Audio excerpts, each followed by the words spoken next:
If you could change some simple habits and turn from the average person to a successful person, would you have to think about it first? In this video, I'm gonna give you 10 habits that you probably didn't think of, that you're possibly guilty of, and that are stopping you from building wealth. No matter if you want to become really wealthy or if you just want to have a bit more money at your disposal, these 10 habits are keeping you poor. But first, let me...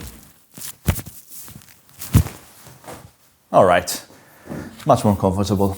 Becoming wealthy is obviously a question of investing money or starting a business or buying assets, but this is not going to be the topic of this video. Instead, today we're going to focus on general behaviors that keep you stuck in that uncomfortable situation of, really, is this everything I have in my bank account? So without further ado, these are the 10 habits that are keeping you poor. Number 1 is keeping a job you hate. Do you remember the story of Fight Club? In a few words, it was about a guy depressed by his job and by what consumerism made him buy. But what is the difference between him and many others? He decided to tell his boss he was quitting in a very kind way and found something that he enjoyed much more. Although the protagonist of this movie might not be the best role model, he avoided something that most people do: keeping a job they hate. Last year we heard a lot about this quiet quitting, basically keeping a job and putting no more effort into it than absolutely necessary. And look, there is nothing wrong about feeling demotivated at work.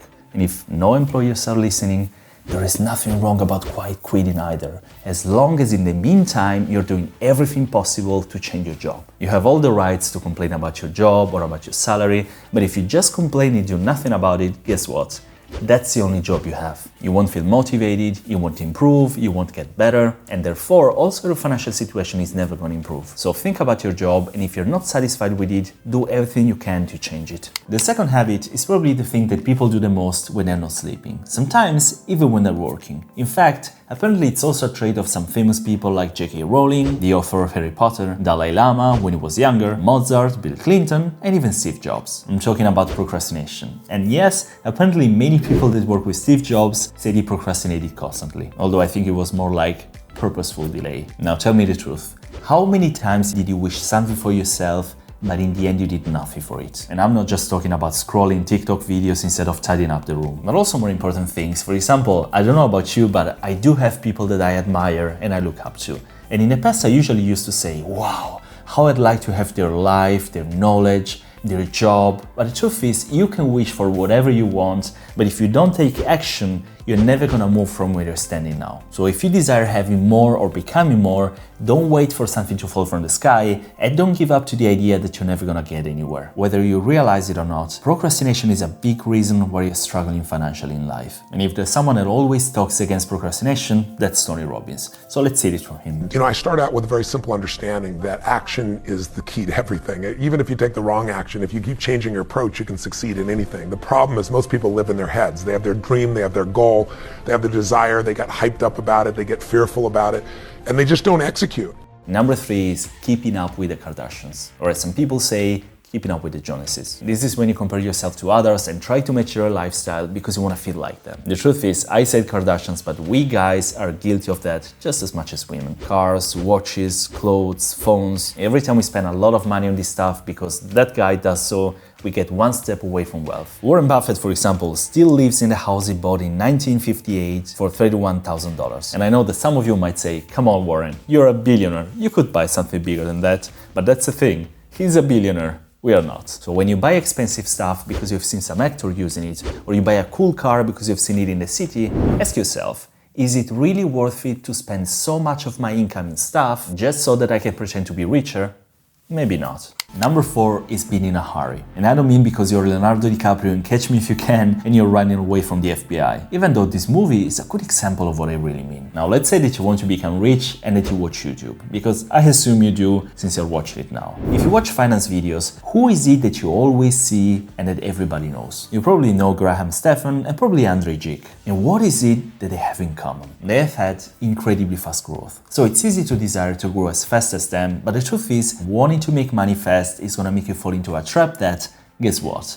Is gonna make you poorer. Just write something like getting rich with Amazon FBA and you'll be thrown away by a river of videos of little babies promising easy millions and getting rich schemes. Because of course, this thing can make anyone 400k a month. Sure, no wait, it can make anyone a millionaire. Just enter my free live training, which is just a trap, and then pay for the useless training with stuff I've put together from Google. Unfortunately, no matter if some people truly had a fast growth like Jake or Graham, or if they're faking it, Like probably most Amazon FBA gurus, most likely this is not gonna happen to you. Are you worse than them or do you deserve less? No. But except in some rare, uncommon, lucky situations, there is no such thing as getting rich quick. So don't fall for any promise of quick money, because the only person making quick money is gonna be the person on the other side of the screen. Number 5, not saving for emergencies. Did you know that 57% of Americans can't cover a $1,000 emergency expense with savings? Instead of having an emergency fund to use, many Americans would have to go into debt even to just pay an unexpected $1,000 bill, either by asking family and friends for a loan, taking a personal loan from a bank, or charging a credit card. So the problem is that whatever money you lend from someone else comes with a terrible price, the interest rate.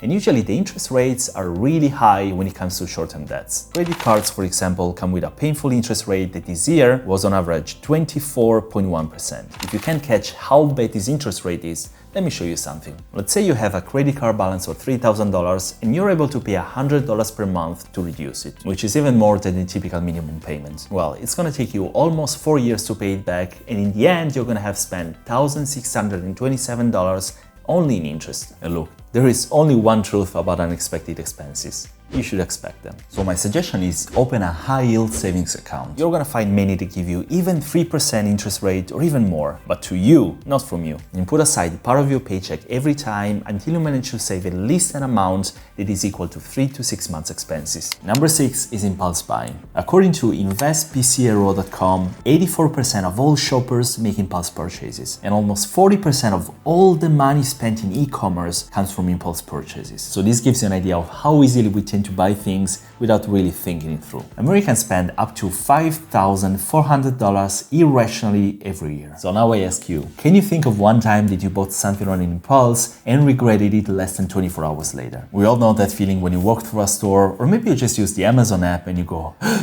holy, look at that. Got it. It happens to everybody, but the curious thing is that most of the time we regret doing it. And if you invest in the stock market, I'm pretty sure that you made an impulse investment even there, at least once. Or maybe a couple more. If you want to avoid impulse purchases that make you overspend and put you in debt, try to get the habit of sleeping on it when you're buying big things, but when you're just going shopping, try to write a shopping list so that you stick to exactly what you wrote. Number 7 is probably the worst habit, and that is getting in debt. There are some debts that of course are kind of hard to avoid. For example, if you want to buy a house, you're probably gonna need a mortgage. Or if you want to start a business, you might need a loan. But I'm talking about all the other debts that we like to get into, like credit card debts or car loans. And I know that some people don't agree with me, but I believe that you should never get into debt for whatever is not either a property or a business. And I personally never got into debt for anything else than that. Credit cards, for example, they are a big money trap, and most people think that banks are doing them a favor. But no, they aren't. Instead, credit card companies do everything they can to make you owe them money and pray that you miss up the payments. They give you freebies, reward points, discounts, cashback,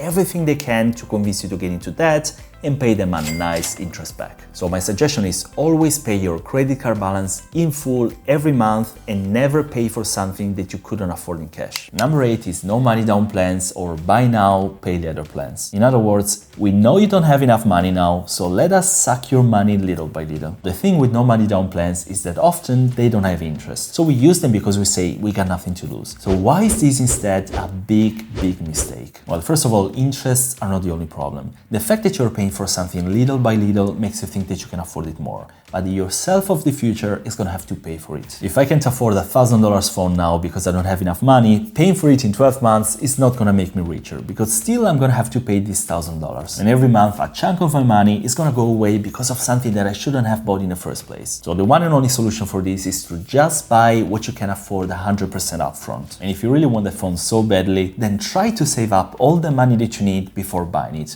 Only like this you're gonna realize how hard it was to save up all that sum, and most likely you're not gonna wanna spend it anymore. Number 9 is something that I've always underestimated, and it's something that you learn from successful people. They say that you're only as good as the people that you surround yourself with, and this is valid also for your finances. Hang out with people that spend all their salaries shopping every month, and most likely you're also gonna spend much more. But hang out with people that are creative, hardworking, goal-oriented, and you will most likely do something good with your life because you will also do the same. The last wrong habit that keeps you poor is sticking to your comfort zone. Leaving the comfort zone for me was, for example, when I left Italy to go to Germany, without any money or connections. It was when I had to learn all the sentences by heart because I had to go to the interviews, but I couldn't speak the language. I left my comfort zone when I decided to open an e-commerce business, as well as when I started my YouTube channel. Pushing yourself to the limit because you're in an uncomfortable situation is the best way to improve, and most likely it's gonna make you wealthier in the long term. But keeping an easy job because you don't like pressure, never taking new challenges because you're afraid of failing, never started investing because you're afraid of losing money, all of this, sticking to your comfort zone is gonna make you stay exactly in the same situation. And growing up, also your needs are gonna grow. So staying in the same situation at some point is not gonna be enough anymore. So my tip is try to get comfortable being uncomfortable. Breaking a habit, trying something new, taking a risk, making new connections, or putting yourself in a totally new situation is not gonna be easy, but it's gonna be worth it. Alright guys, let me know which habit you're guilty of, and if you've come this far, thank you so much for watching this video. If you missed it, check out my video about looking poor, and of course, if you're interested in personal finance and investing, subscribe to my channel and watch the other videos. Thank you so much, I wish you a great evening or day, and as always, I'll see you in the next video. Ciao!